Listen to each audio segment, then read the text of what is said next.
Have you been thinking about getting Jaws of the Lion? Or have you been thinking about going all in and getting Gloomhaven? If so, you've come to the right place, because today we're going to be breaking down the differences between Jaws of the Lion and Gloomhaven. And be sure to stick around until the end of the video, because we'll be handing out a free giveaway. Alright.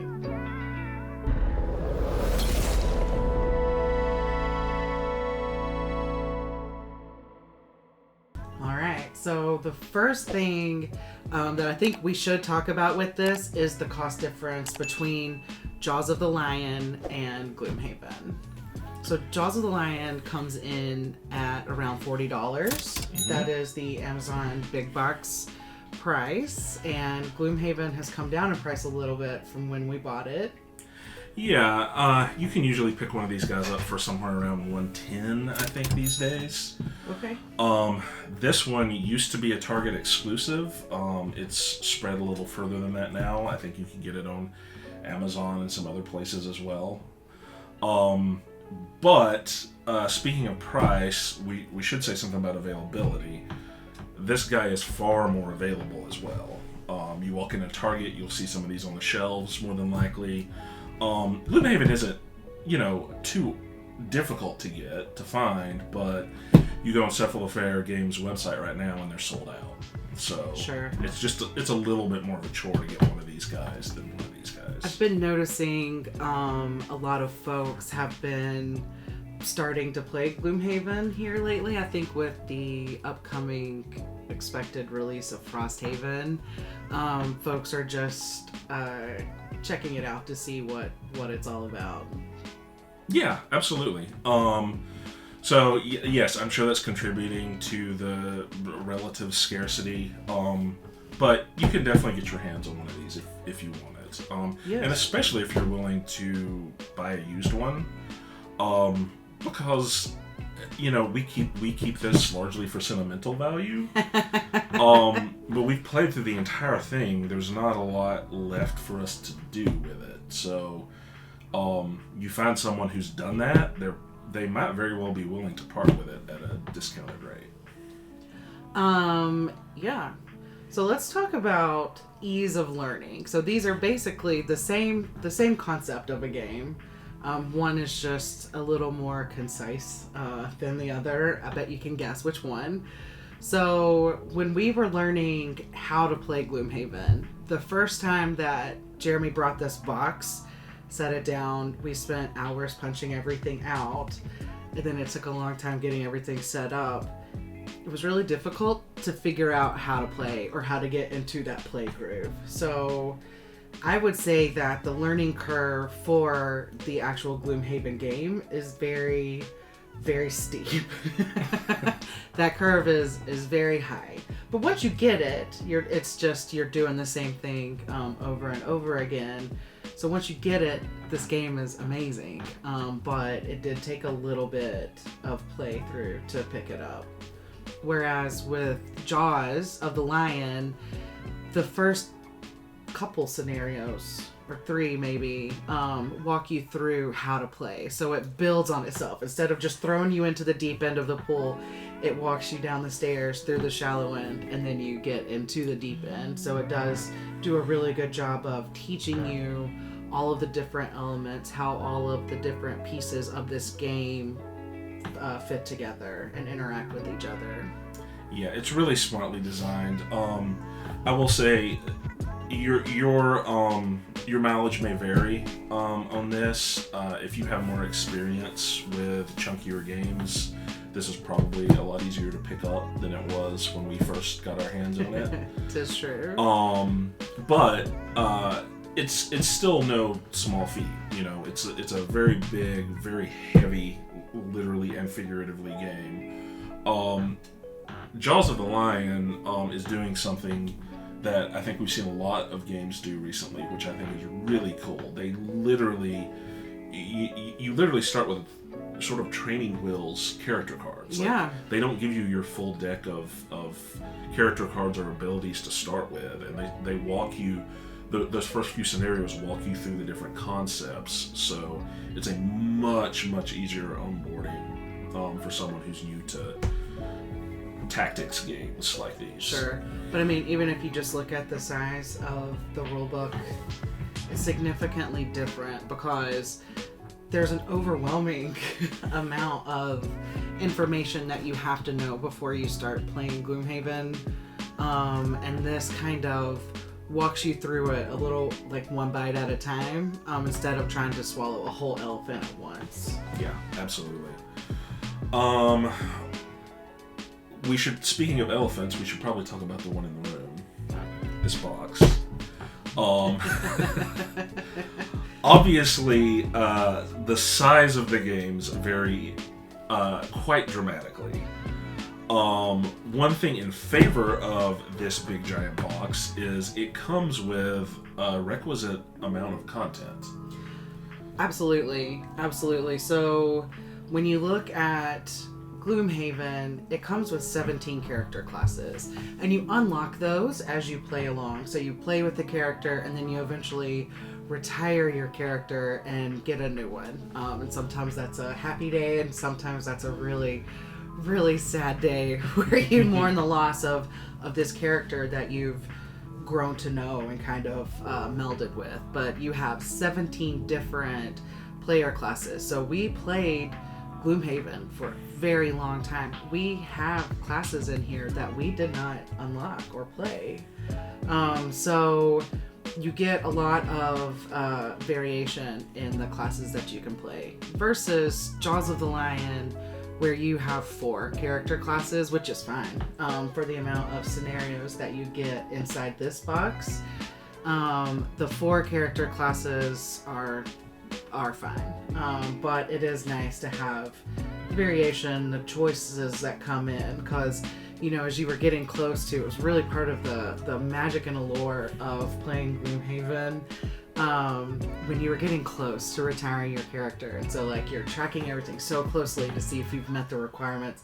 You're looking at the available classes that are in there and just thinking, like, okay, I'm gonna grab this class the next time we come in. It's really kind of part of the magic and appeal of Gloomhaven. Yeah, I mean, Gloomhaven, we did not get in on the Kickstarter for this. We weren't really into the hobby, honestly, when that happened. But when I did come along later and get my hands on this, I feel like probably at the time, a big thing that made this such a huge success is this was one of the early pioneers in basically unlockable content in a board game, which is crazy. There's lots of stuff in both of these games that make it feel a little video game like. That's one of them, and it's definitely one of the more exciting things about this is unlocking that stuff as you go along. So, Jaws of the Lion, speaking of scenarios, has about 20 in it, whereas Gloomhaven has 95. So again, you know, a vast difference between the amount of content in each of these boxes. I mean, 20 is no slouch either, and one thing that I think is important to stress, for me at least, the story in Jaws of the Lion, even though we haven't finished it yet, is a lot easier to follow. It's much more linear and straightforward. Correct. Gloomhaven, you're making a lot of choices. It's very branching, very disconnected, and there is a story there. It's interesting, but it's much more difficult to keep track of that big overarching story in this than it is in this one. And although there are 95 scenarios in this box, your choices that you make as you go through will impact which of those scenarios you get to play. And so some of them get locked before you get a chance to play them. And so... Yeah, I would say we missed about 15, maybe, that we got locked out of by the time we were done with it. Yeah. At the most. So you don't miss a ton, but yeah, you definitely miss some depending on the choices you make. Yeah. So. And then, while we're talking about the difference in the box sizes and the content, your storage really comes into play if you're deciding between these two. Jaws of the Lion, you can see here, is a pretty standard size game box. It's a little bit on the bigger side of the standard size, but it's not tremendous. Like this guy that you have to remember to lift with your legs because it's very heavy. Mm-hmm. It's oversized. I know that it fits in a Kallax shelf. I don't know how because it's so big and so heavy. One full Kallax shelf. I mean, I usually put Gloomhaven on the bottom of our game shelves as basically an anchor so that I can put heavier stuff up above it and not have to worry about the shelf toppling over because it's too heavy. Yeah. It's a board game and earthquake proofer. But yeah, I mean, there's a ton of stuff in here, and that's another consideration on price. I really honestly would not recommend getting one of these without having an organizer.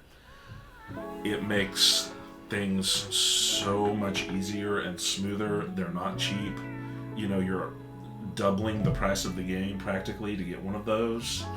And I feel like those also have come down in price since we started this game almost 3 years ago. But there are lots of patterns out on the Thingiverse where you can make your own if you have a 3D printer, or finding your own DIY solution is not hard. But yes, I agree with you on that. When it comes to setup for Gloomhaven, it would take the first few times that we played, it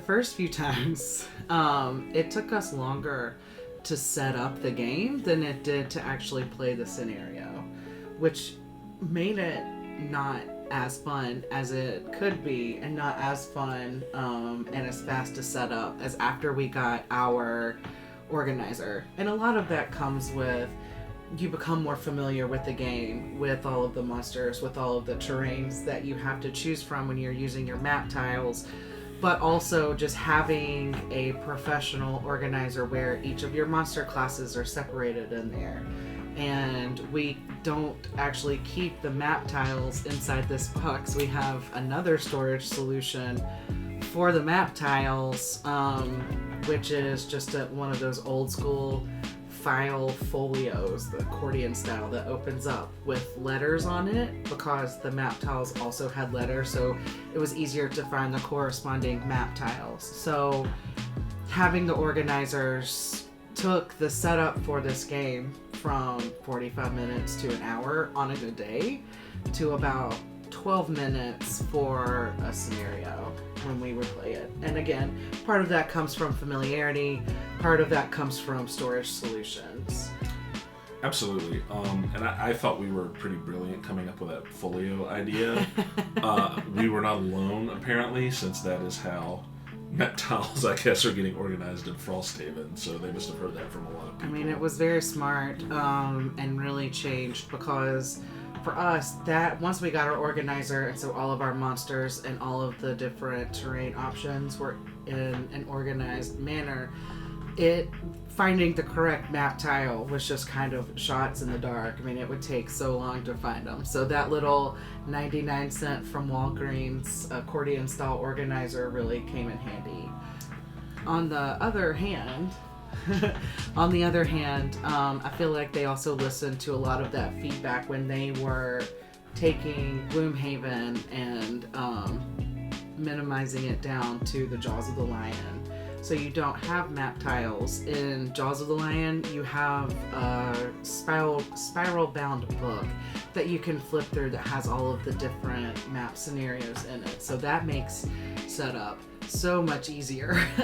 You also have fewer monster enemy types and terrain types. So it makes the setup for this one a lot more streamlined and a lot easier.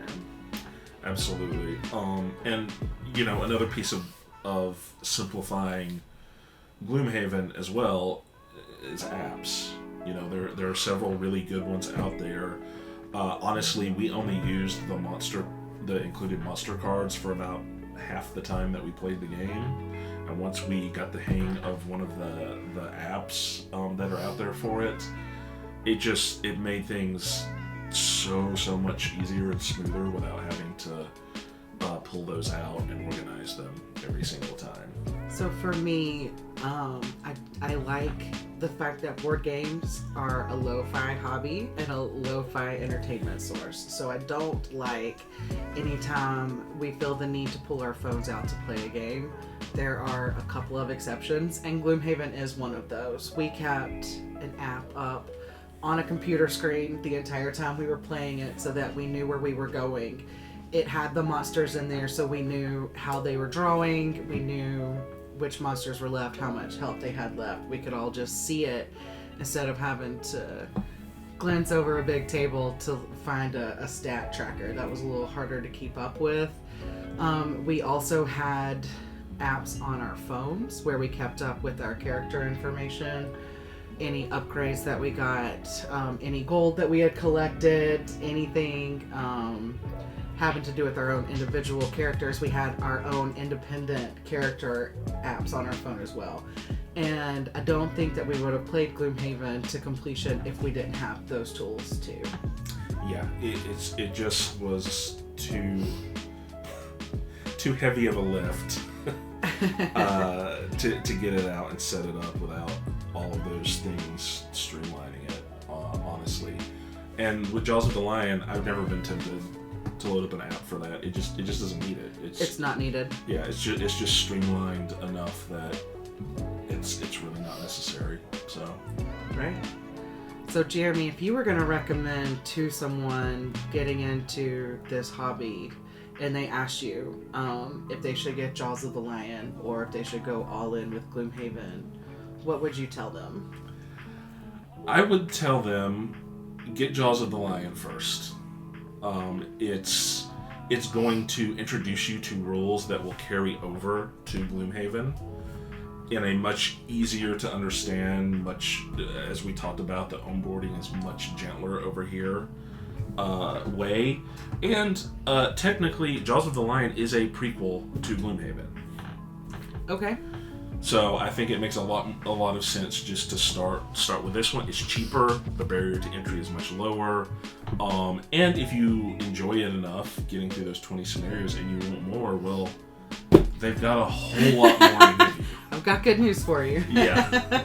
I think that's exactly what I would tell them too. Like, this is a great way to find out if this style game is good for you. If you pick up Jaws of the Lion, and then it's a perfect segue into Gloomhaven because you'll be more familiar with the game mechanics, with the monsters, how they work, what they look like, how to set up the map. So it's a natural growth progression to go from Jaws of the Lion to Gloomhaven. We picked up Jaws of the Lion because we had finished Gloomhaven and then we finished Forgotten Circles, and we were really missing it. I mean, we played Gloomhaven for a year and a half almost, and so it really just became part of our regular routine on the weekends was to sit down for a whole entire day and play Gloomhaven. So we got lots of hours of play out of this, but when it was over, it was like there was this hole in our game life. And so when Jaws of the Lion came out, it was first order of business to go pick it up so that we could get back into the hobby and keep playing this style game. But it also was kind of like stepping backwards because we were used to the complexity that we had reached in Gloomhaven, and then it was so much less complex in Jaws of the Lion that it was like stepping back a little bit, but still fun. I think going from Jaws of the Lion first to Gloomhaven will have that opposite effect. It's just a natural acceleration. Yeah, absolutely. And you know, as far as value for the money is concerned, I think both of these are excellent values. Absolutely. All things considered. This guy, I know, it's a lot. It seems like a lot to take on. It's very expensive. But when you consider the hours that we played this, you know, if you just break it down to hour per, you know, dollar we spent, this is the best value game we probably have. Not probably. This is the best hour per dollar game that we have on our shelf, without question. It is. So there's our breakdown. If you can get both, And Forgotten Circles, like, just go ahead and pick that one up too, because you're gonna want it when you finish Gloomhaven. And you know, if you start now, then you'll be ready for Frosthaven when they start hitting retail stores. Okay, so let's get to the part we've all been waiting for. Jeremy, let's talk about this giveaway. Okay. We mentioned that Jaws of the Lion is a prequel to Gloomhaven, and Cephalofair has been releasing a series of comic books. The first one, Fallen Lion, is out. We picked this up at Gen Con, and it details the backstory for the Mind Thief from Gloomhaven. It bridges the gap in time between Jaws of the Lion and Gloomhaven. Great. So how do I get this? Because I want to win this. Yes, we are going to be giving one of these away.